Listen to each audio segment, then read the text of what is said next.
Bismillahirrahmanirrahim. Assalamualaikum warahmatullahi wabarakatuh. Alhamdulillah, wassalatu wassalamu ala rasulillah wa ala alihi wa sahbihi wa man walah, wa la hawla wa la quwwata illa billah. Rabbi shrah li sadri wa yassir li amri wahlul 'uqdatam min lisani yafqahu qawli. Amma ba'd. Kaifa halukum? Sabahul khair. Alhamdulillah, hari Senin tanggal 15 Februari 2021 kita bertemu lagi. Insyaallah hari ini kita masuk ke materi yang baru, yaitu pada mata pelajaran akidah. Dibuka bukunya, kalian buka bukunya halaman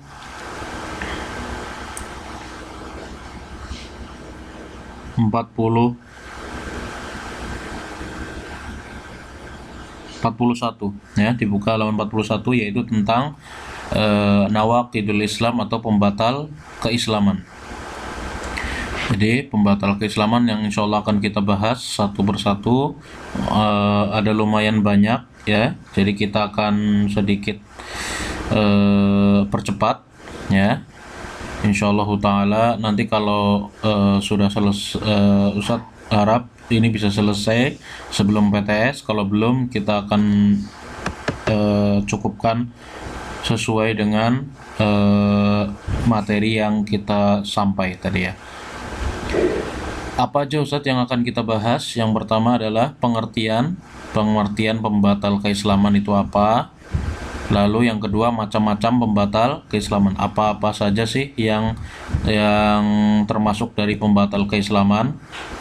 Kita masuk langsung ya ke pengertian. Pengertian di buku ada, ini hanya Ustadz tambahkan sedikit-sedikit ya. Pembatal keislaman atau pembatal Islam adalah suatu perbuatan ya. Jadi ini masuknya ke perbuatan yang apabila dikerjakan oleh seorang muslim maka keislamannya akan batal atau gugur. Jadi sangat mengerikan sekali kalau dari satu dari beberapa perbuatan ini seorang muslim mengerjakannya dengan sadar. Ingat, dengan sadar ya, tanpa yang pertama kebodohan atau kejahilan, berarti dia mengerti ilmunya. Yang kedua, karena dia sadar ya, maka keislamannya akan batal dan menyebabkan dia keluar dari Islam. Waliyadzubillah. Jadi mengerikan sekali ya. Kalian tahu sendiri kan, kalau orang yang keluar dari agama Islam maka tempatnya ada di mana? Neraka. Waliyadzubillah. Tapi ingat, Ustadz perlu peringatkan ya di sini. Seorang muslim tidak berhak mencap seseorang, atau menuduh orang itu telah kafir. Kita hanya mempelajari perbuatannya tanpa menuduh orang yang melakukan ini pembatal keislaman, amalan-amalan pembatal keislaman, dia telah kufur atau telah kafir. Ingat, perhatikan ya. Jangan sekali-kali menuduh, menjudge atau menghakimi seseorang bahwa dia telah kafir. Contoh, si fulan telah melakukan pembatal keislaman, maka dia telah menuduh langsung, "Hai fulan, kamu telah kafir." Tidak boleh. Itu tidak ada di dalam akidah seorang ahlus sunnah wal jamaah ya. Kita hanya mengetahui aja, sebatas mengetahui bahwa perbuatan dia telah mengeluarkan dia dalam agama Islam. Sudah cukup. Kalau kamu pengen menasehati, boleh dengan nasihat yang baik, dengan bahasa yang sopan santun, tanpa menuduh dia dan mengata-ngatai bahwa dia telah kafir. Oke ya, seperti itu. Karena banyak sekali orang-orang yang melakukan seperti itu, dan itu salah besar ya, tidak diperbolehkan. Hanya Allah dan Rasulnya yang boleh menstempel atau menghakimi bahwa dia telah kufur.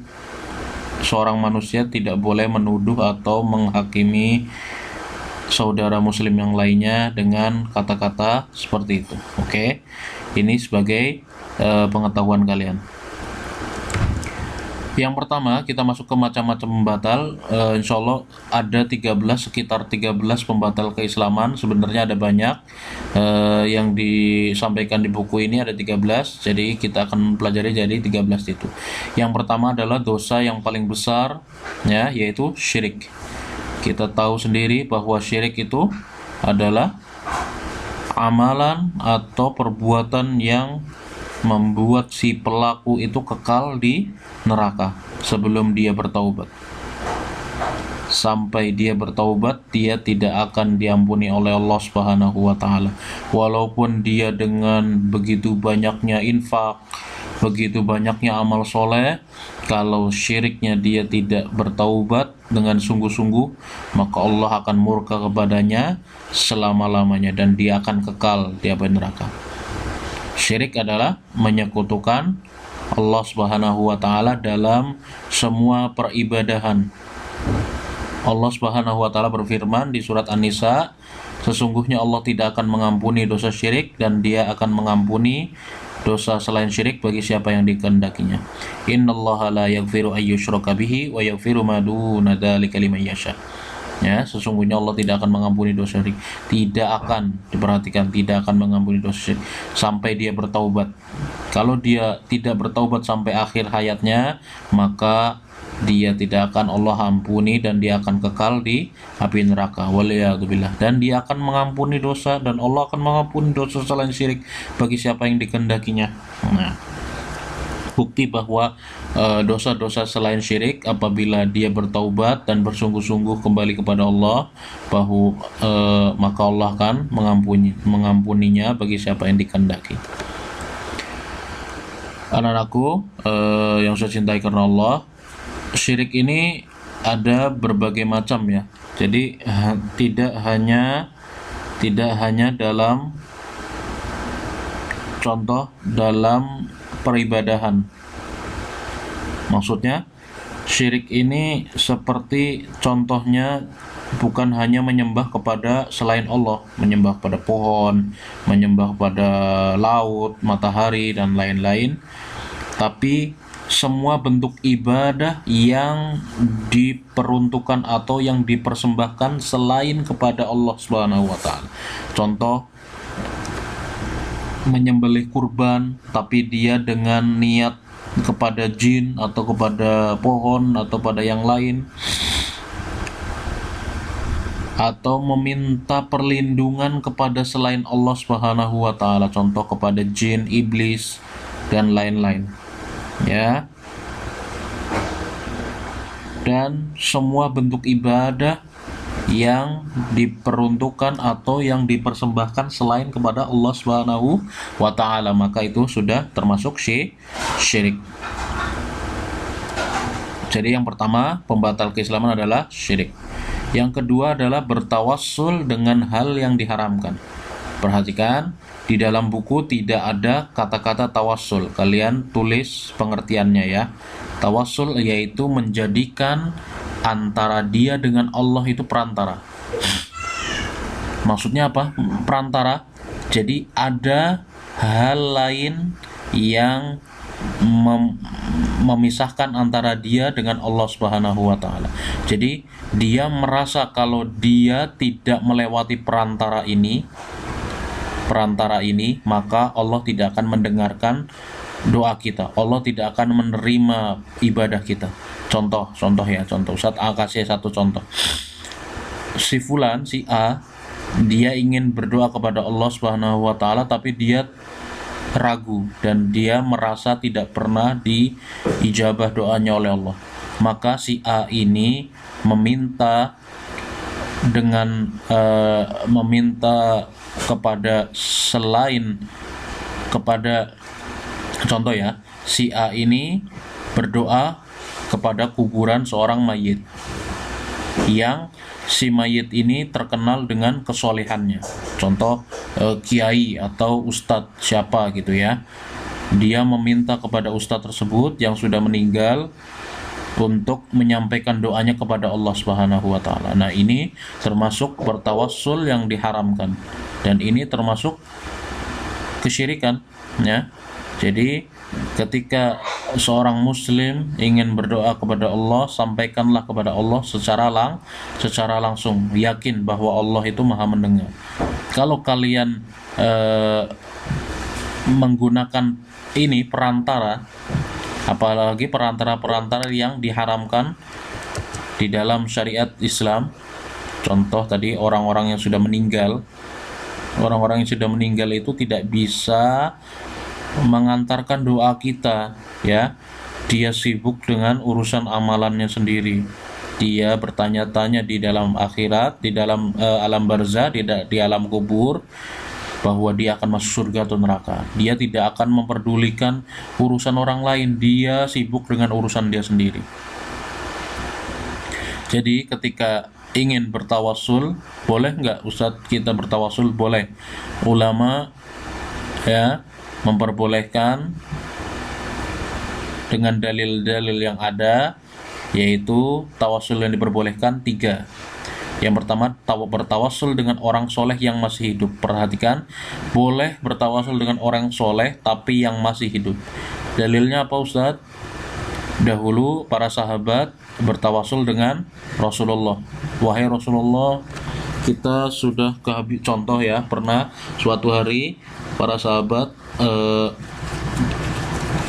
mengadukan bahwa sudah lama tidak turun hujan dan ladang-ladang pada kering. Lalu Rasulullah berdoa kepada Allah, ya Allah turunkanlah hujan, maka turunlah hujan. Nah, itu meminta perantara, lewat perantara ya maksudnya.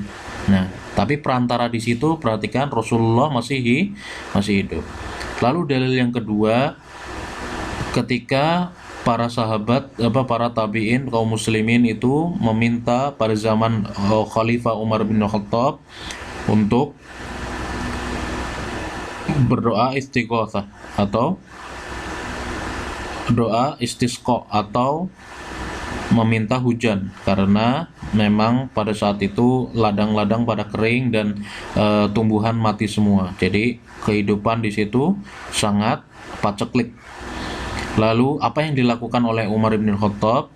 Beliau mendatangi paman Nabi yaitu Al-Abbas ya, paman Nabi, untuk bertawassul dan meminta meminta beliau Al-Abbas untuk berdoa kepada Allah untuk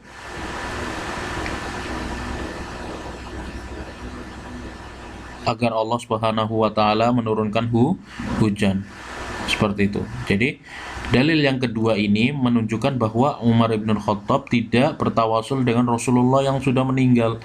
Jadi Rasulullah itu mulia, tapi ketika sudah meninggal sudah di stop. Tidak ada urusan sama sekali orang yang sudah meninggal dengan orang yang masih hidup. Nah, itu yang pertama. Yang kedua, bertawassul dengan Asmaul Husna. Allah Subhanahu wa taala berfirman, walillahil asmaul husna fad'uuhu biha. Jadi bertawassul itu menjadikan perantara Asmaul Husna, menjadi perantara dia dengan Allah. Dimasukkan Asmaul Husna di dalam doa-doanya. Ya Aziz, Ya Ghaffar, Ya Fattah, Ya Allah, yang Maha Pengampun, lagi Maha Pendengar, dengarkanlah doa kami, dan lain sebagainya. Itu boleh. Yang ketiga, bertawassul dengan amalan soleh. Amalan soleh diri sendiri. Ini dalilnya adalah cerita tentang 3 orang soleh yang terjebak di dalam gua. Kalian pernah dengar ya ceritanya? 3 orang soleh yang terjebak di dalam gua. Mereka menggunakan amalan soleh mereka 3-tiganya untuk berdoa kepada Allah. Jadi guanya itu ceritanya tertutup oleh suatu batu. Jadi mereka tidak bisa mendorong batunya, saking besarnya batunya. Lalu mereka berdoa kepada Allah, ya Allah, dengan amalan soleh kami, kami ingin selamat dari bencana ini, ya Allah. Boleh. Lalu Allah mudahkan batunya untuk didorong dan mereka keluar dari gua tersebut dengan aman. Seperti itu ya. Jadi itu bertawasul adalah menjadikan antara dia dengan Allah perantara.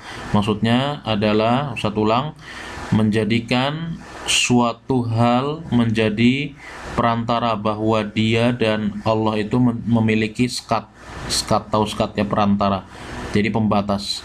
Kalau dia tidak menggunakan perantara ini, maka Allah tidak akan mendengar. Waliyadzubillah. Allah itu maha mendengar. Jadi kalau bisa kalian doa sendiri, yakin bahwa Allah itu akan mendengar doa kita. Tapi kalau ingin bertawasul diperbolehkan hanya dengan tiga hal ini. Oke. Begitu saja.